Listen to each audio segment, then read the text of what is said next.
People, I'm back with another top 10 list because I can. I enjoy doing these, so hopefully you enjoy them as well.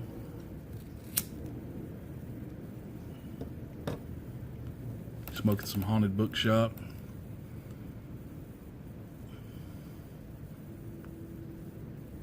Trying to get it going. These are going to be the top 10 sports figures that I would like to meet. I did my historical figures one a few days ago.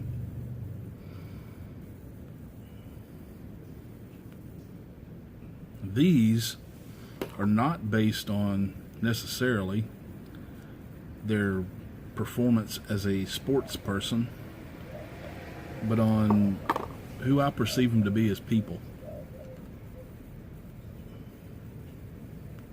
And I think most of them are pretty well documented. So here we go. Number 1 from the NFL.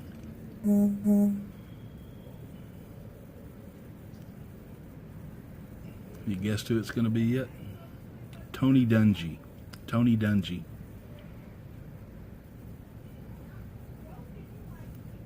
Former player, most notably, most well known as his tenure as coach with the Indianapolis Colts. He's just an excellent human being, in my opinion.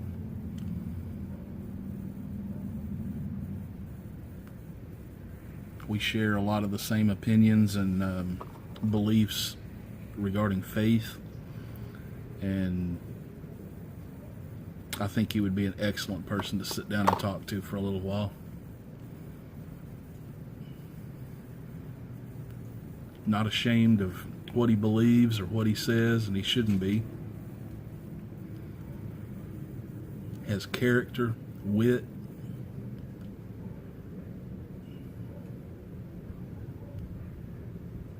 He's probably the number 1 on this list that I would like to meet.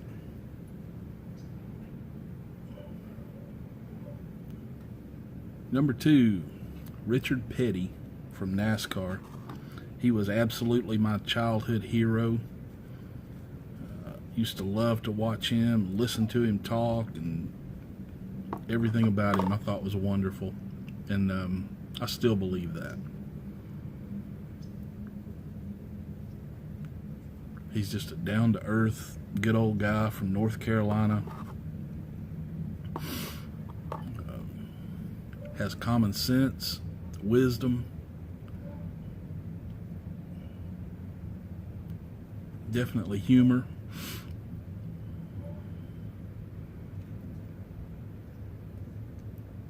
He's one of the few people I think I would be in awe of if I met.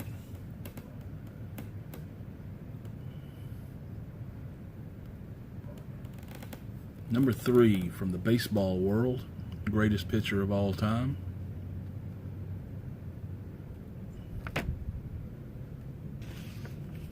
Terrific Tom Seaver. He's been my favorite baseball player for 40 years.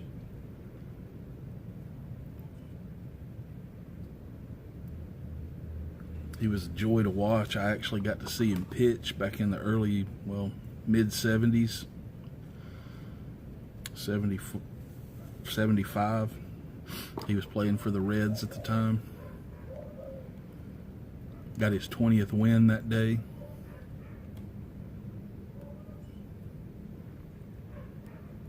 But he's always been someone that I respected a great deal, and I think he would be a pleasure to sit down and talk to.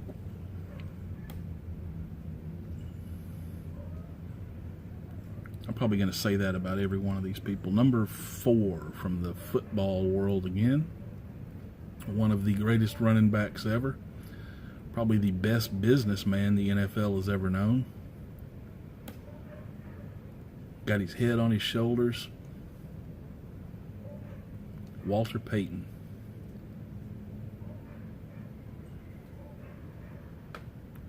Him and Earl Campbell are probably my 2 favorites, and both for a lot of the same reasons. But Walter Payton, I think, would have been just a great guy to sit down and talk to. He was humble.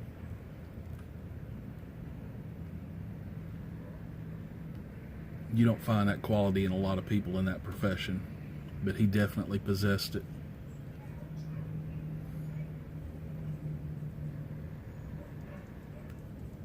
I think he'd be a joy to talk to. Number 5. This guy might be up there with Tony Dungy. John Wooden, basketball coach, UCLA.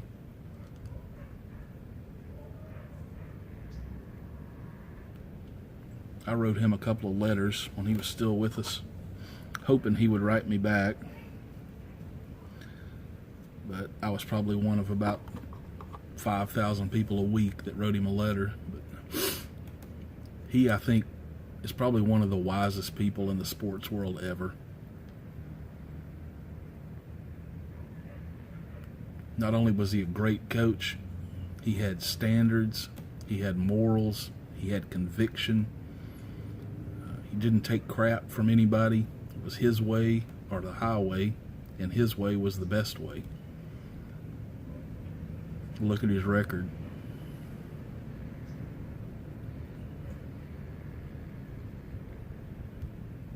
It was a conversation that occurred between him and Lou Alcindor, later Kareem Abdul-Jabbar. And I think it involved either his socks or his facial hair. I can't remember. And he had a team rule that you had to have either a certain kind of sock or couldn't have facial hair, whichever it was. I'm sorry, I can't remember.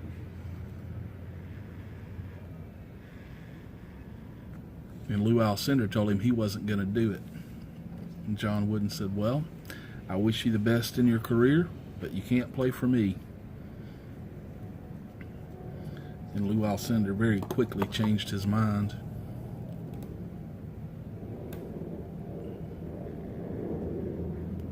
And that's a tough act right there, to turn down probably the most highly sought after college athlete at that time,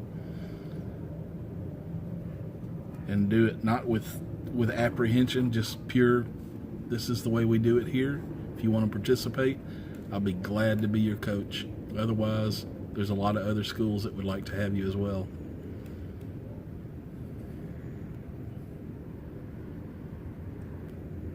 He was probably the most respected coach ever. I've never heard any of his players say anything negative about him.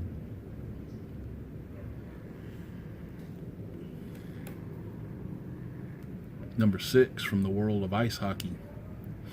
My favorite player of all time. One of the greatest players of all time. Bobby Orr. He was a defenseman.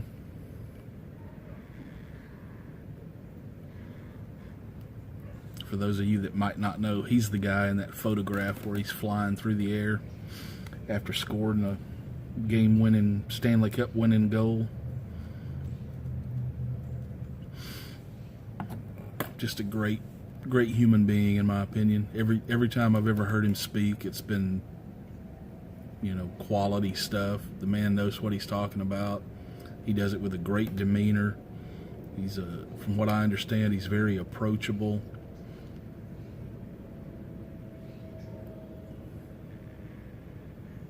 I'd love to sit down and talk to him. Number 7, my other hero from childhood, Dale Earnhardt. He's the only celebrity person that's ever died that I sat down and cried when it happened. And that was in 2001. I was 33 years old or so, 34 at the time.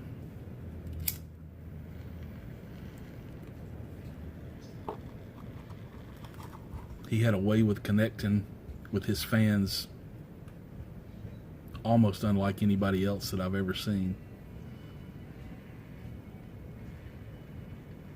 I mean, you really felt like you knew him, and you felt like he was talking to you when he was on TV, talking to a camera.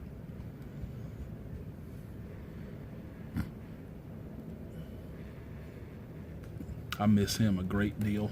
And this other one's the same way. He's a golfer, Payne Stewart.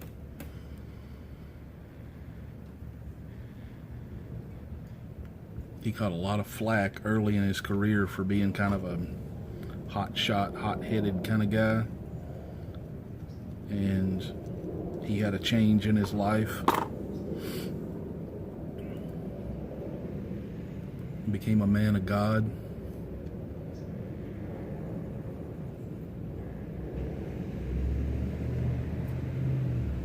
And it completely changed his life. It changed who he was. It changed everything about him. And, I can relate to that intimately. And I would love to have been able to sit down and talk to him.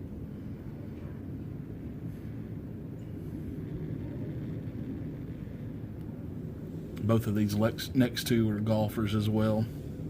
No longer with us either.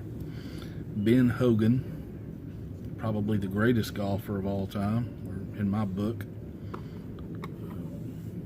If he hadn't had his accident, I think he would have set records that would have been unapproachable by Palmer and Nicklaus and some of those guys that came after him.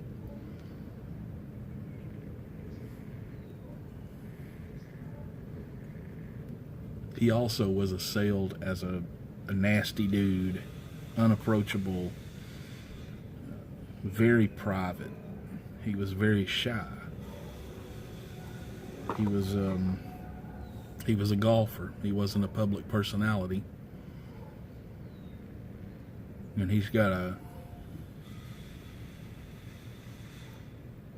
story from very tough beginnings.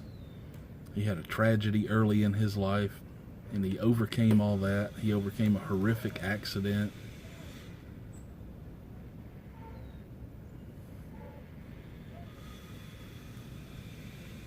And those that knew him say he was one of the best people they ever knew. I've read a few things about him that lead me to believe that if you knew him and he liked you, he was probably your best friend in the world.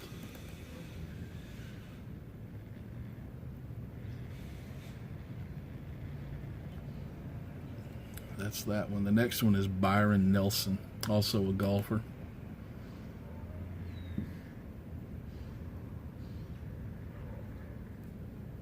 He too has records that will never be broken, and probably would have created a lot more had he not decided on the career path that he did.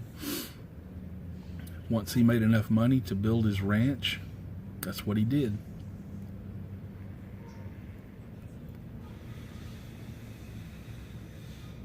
Golf was a tool for him to make a life for him and his wife.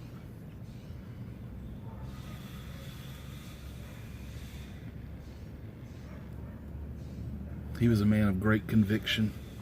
He was a very wise man, I think. He was also very humble. Just has all the qualities that a person should strive to have.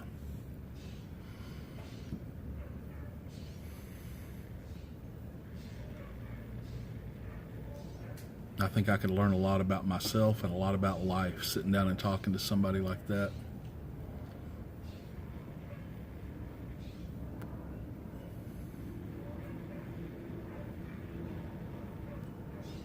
Pipe's buzzing on me. I don't like that. But anyway, there's my top 10 folks I'd like to meet from the sports world. Well, I probably left a few out. I made that list in about 18 seconds. Those people immediately popped to mind. There's some other ones out there that I would definitely like to meet. I've been fortunate enough to meet quite a few sports personalities, and I've met some really good people. Several hockey players, several golfers, Ronnie Lott, Bo Jackson. Every one of them were good people. Phil Mickelson, Davis Love, Tom Lehman from the golf world, Freddie Couples.